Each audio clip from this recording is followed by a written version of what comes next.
Wyoming feels open and quiet, but beneath that calm it hides stories going back thousands of years.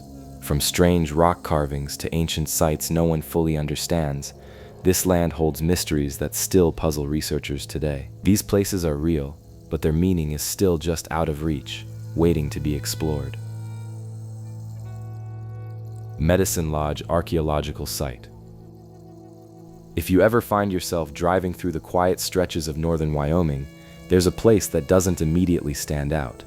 No towering ruins, no massive stone buildings, just open land, soft hills, and a feeling that something important happened here a very long time ago. That place is the Medicine Lodge Archaeological Site. At first glance, it looks calm, almost too calm. But once you step closer to the rock faces, you start to notice something different. Carved into the stone are markings, shapes, figures. Some are faint, almost faded into the rock. Others still feel sharp, like they were made yesterday. And that's when it really hits you. People stood here thousands of years ago and left something behind. The carvings here are a mix of petroglyphs, which are carved into the rock, and pictographs, which are painted. And they didn't all come from one time period. This place was used again and again, across generations.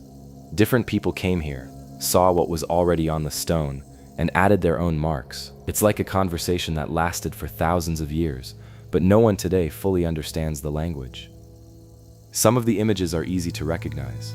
You'll see animals, especially bison, which were central to life on the plains. You'll see human figures, sometimes simple stick forms, sometimes more detailed. But then there are the symbols that don't make immediate sense. Strange shapes, lines, patterns that repeat in different parts of the rock face. These are the ones that hold the real mystery. Archaeologists have studied these markings for years, trying to find patterns or meanings. Some believe they were connected to spiritual practices. Others think they might tell stories, maybe even record important events. But the truth is, no one can say for sure. And that uncertainty is what makes this place so interesting. What's even more fascinating is how long this site was used. Evidence suggests that people were coming here for over 10,000 years. That's hard to even imagine. Think about how much the world has changed in just the last few hundred years. Now stretch that back thousands of years, and somehow, this place still mattered to people. Medicine doesn't just mean healing in a physical sense. It's more about spiritual power, balance, and connection to something greater. So it's possible that people came here not just to survive, but to connect with something deeper. When you stand in front of the rock wall, you can feel that possibility. It's not something you can prove. It's more like a quiet feeling that this place was important in a way that goes beyond everyday life. One theory is that Medicine Lodge was a gathering spot, not just for one group, but for many. Tribes may have come here for ceremonies, for trade, or for important meetings. The carvings could have been a way to leave a message, or maybe a sign that a group had passed through, almost like a marker that says, "We were here." There's also the idea that this place had a spiritual meaning. The name itself, Medicine Lodge, hints at that. In many Native American cultures, some of the pictographs still show traces of red pigment. That color likely came from natural materials like ochre. The fact that it's still visible after so many years is surprising. It also raises questions about how these paints were made and why certain colors were chosen. Was red symbolic? Did it represent life, blood, or something spiritual? No one really knows. There are also carvings that seem to overlap each other, one figure drawn over another. This tells us that people didn't treat the earlier images as something to avoid. Instead, they added to them. Maybe they respected what came before, or maybe they saw it as part of an ongoing story. But here's where it gets more complicated. Not all the markings may be ancient. Some could be from more recent times, even from the last few hundred years. That makes it harder to separate what belongs to which period. It's like trying to read a book where pages from different chapters have been mixed together. And then there's the question of meaning. Even when we can identify a figure, like a bison or a human, we still don't know what it represents. Is it a memory, a prayer, a warning, or something completely different that we haven't even considered? This is where the mystery stays strong. We have the evidence right in front of us, but we don't have the full story. Now, if you visit the site today, you'll notice that it's been preserved fairly well. There are paths and signs to guide visitors, and efforts have been made to protect the rock art from damage. That's definitely a positive. It means people can still come here, see these ancient markings, and feel that connection to the past. But there are also some negatives. Weather is always a factor. Wind, rain, and temperature changes slowly wear down the rock and the images on it. Some carvings are already fading, becoming harder to see with each passing year. Once they're gone for good. There's also the impact of visitors. Even though most people respect the site, it only takes a few careless actions to cause damage. Touching the carvings, walking too close, or even graffiti can leave marks that last far longer than they should. Another challenge is interpretation. The information available on site can only go so far. It gives you an idea of what you're looking at, but it can't fully explain it. And maybe that's part of the experience. You're left to look at these markings and come up with your own thoughts about what they might mean. From a personal point of view, this place feels less like a typical historical site and more like a quiet reminder of how much we don't know. It's easy to look at modern life and think we've figured everything out, but standing here, looking at symbols that have survived thousands of years without a clear explanation, you realize that there are still gaps in our understanding. At the same time, there's something grounding about it. These weren't mysterious beings or lost civilizations with advanced technology. They were people. They lived, they hunted, they believed in things, and they felt the need to leave something behind. In that way, it doesn't feel so distant. What I find interesting is that even without knowing the exact meaning, the site still has value. You don't need to fully understand it to feel its importance. Sometimes just knowing that people stood here long before us, trying to express something, is enough. Present situation at the place today is a mix of preservation and slow change. On the positive side, it's protected, accessible, and still holds a strong sense of history. On the negative side, natural erosion and human impact continue to threaten the details of the carvings. Overall, it remains a quiet, powerful place that still keeps most of its secrets. LaBarge Bluffs Petroglyphs. If you follow the Green River through the wide, open landscape of western Wyoming, you'll eventually come across a stretch of cliffs that doesn't look very unusual at first. Just rock, weathered by time, standing quietly above the river. But if you slow down and really look, you'll start to notice something carved into those surfaces. Shapes, lines, figures. This is the LaBarge Bluffs Petroglyphs. And just like many ancient sites, the deeper you look, the more questions you find. What makes this place different is not just the carvings themselves, but how they seem to come from different times, almost layered on top of each other. It's not a single story frozen in stone. It feels more like many stories, added one after another, without a clear beginning or end. Some of the carvings are simple, animals, mostly. You can spot shapes that look like deer or bison, drawn with quick, confident lines. These probably connect to daily life, hunting, survival. But then there are others that feel more complex. Human figures appear in scenes that look almost like movement, like something is happening, not just being shown. A few of these scenes look like conflict, groups of figures facing each other, some with what appear to be weapons. It's hard to say for sure, but it gives the feeling of battles or encounters between different groups. If that's true, then these carvings might not just be art. They could be records, memories of real events that mattered enough to be carved into stone. But here's where things start to get strange. Some carvings don't match the older style at all. You can clearly see that certain images were added much later. And a few of these later carvings look almost out of place. There are shapes that people have compared to wagons or even trains. That raises a big question. If those carvings really do represent something like that, then it means people returned to this site much later, long after the original artists were gone. So now you're looking at a place that wasn't just used once or even for a few generations. It was used again and again, possibly across thousands of years. Different people, different cultures, all leaving marks on the same rock. And that creates a kind of visual puzzle. Older carvings sit beneath newer ones. Some are faded, some are sharp, some overlap in ways that make it hard to tell which came first. It's like trying to read multiple stories written on the same page, but in different handwriting and from different times. There's also the question of why this place kept drawing people back. The location might be part of the answer. The Green River has always been an important resource. Water, animals, travel routes. It makes sense that people would pass through here, but passing through is one thing. Stopping to carve into rock is something else. It suggests that this place had meaning beyond just survival. Maybe it was a known landmark, a place where people paused and reflected, Maybe it had a spiritual role, similar to other rock art sites in the region.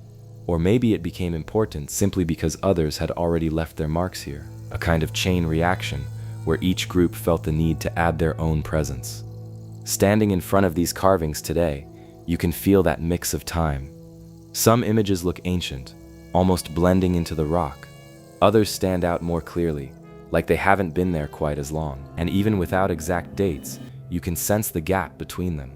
Another detail that stands out is how some carvings seem to interact with earlier ones. It's not always random placement.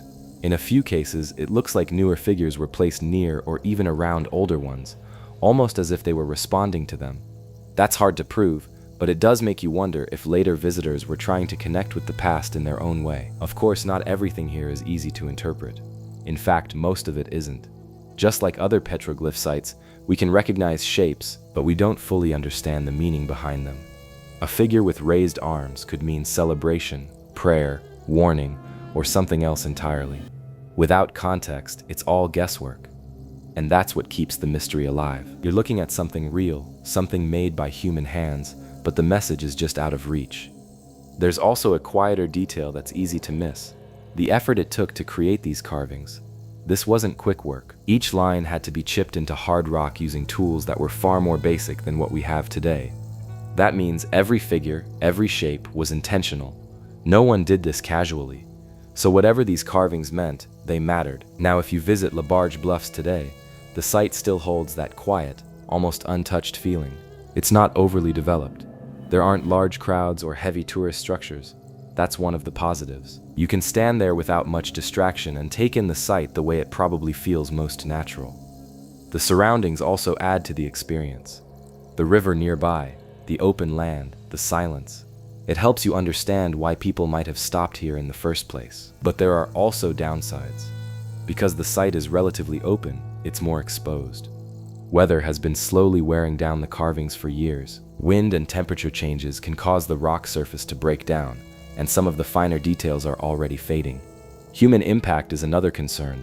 Even though many visitors respect the site, there have been cases of vandalism in the past. Scratches, modern markings, things that don't belong. And unlike natural erosion, this kind of damage can happen quickly and permanently. Access can also be a challenge. The site isn't always easy to reach, depending on conditions. That keeps crowds low, which is good for preservation, but it also means fewer people get to see and understand its importance. From a personal point of view, this place feels a bit different from other ancient sites. It doesn't give you a clear story. It doesn't guide you toward one explanation. Instead, it leaves everything open. You're looking at layers of time, but you're not told how they connect. And honestly, that's what makes it interesting. It feels real, not cleaned up or simplified. Just a raw piece of history where different people, across different times, left something behind without thinking about how it would be understood later. At the same time, it also shows how fragile that history is. These carvings have survived for so long, but they're not permanent. They're slowly changing, fading, being affected by both nature and people. Present situation at the place today is a mix of quiet preservation and ongoing risk. On the positive side, it remains a peaceful, less crowded site where you can still experience the carvings in a natural setting. On the negative side, exposure to weather and occasional human damage continue to threaten the details. Overall, it stands as a layered and unresolved piece of history that still keeps its meaning just out of reach.